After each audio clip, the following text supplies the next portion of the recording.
below.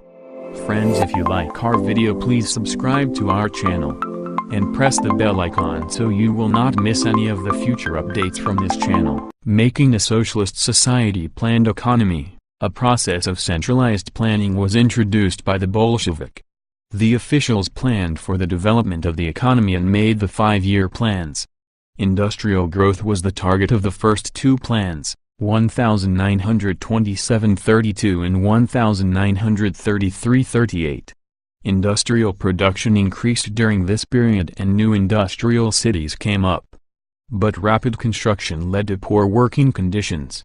Workers' quarters were built in haphazard manner, without giving proper attention to certain facilities. Toilets and other conveniences were often made across the street from the living quarter.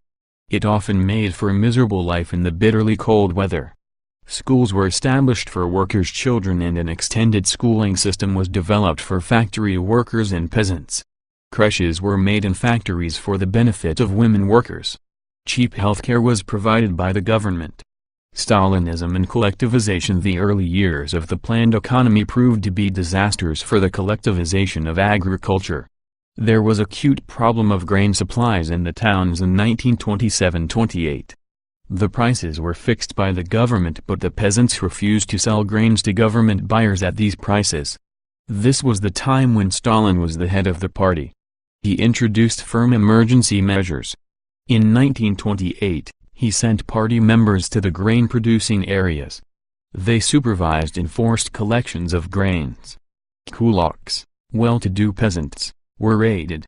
But these steps could not solve the grain crisis. Stalin's collectivization program was then started. From 1929, all peasants were forced to cultivate in collective farms, kolkhoz. The bulk of land and implements were transferred to the ownership of collective farm. Enraged peasants resisted such attempts and destroyed their livestock. Those who resisted the attempts of collectivization were severely punished. Many were deported and exiled.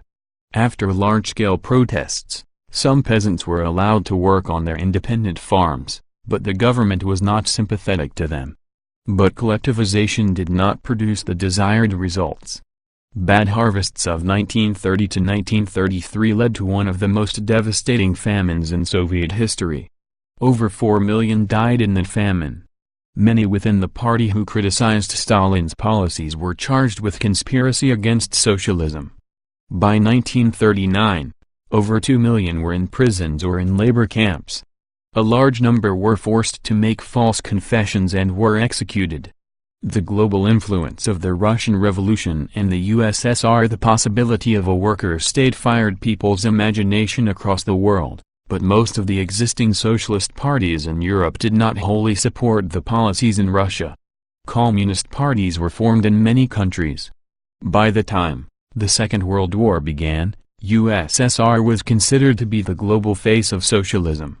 By the 1950s, many within the country began to acknowledge the fact that everything was not right in Russia.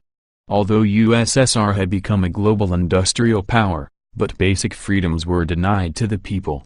Many countries adapted to some ideals of socialism, but each country interpreted them in their own ways. So we have come to an end of the third part of the Russian Revolution. If you like a video, please subscribe to our channel and hit the like button.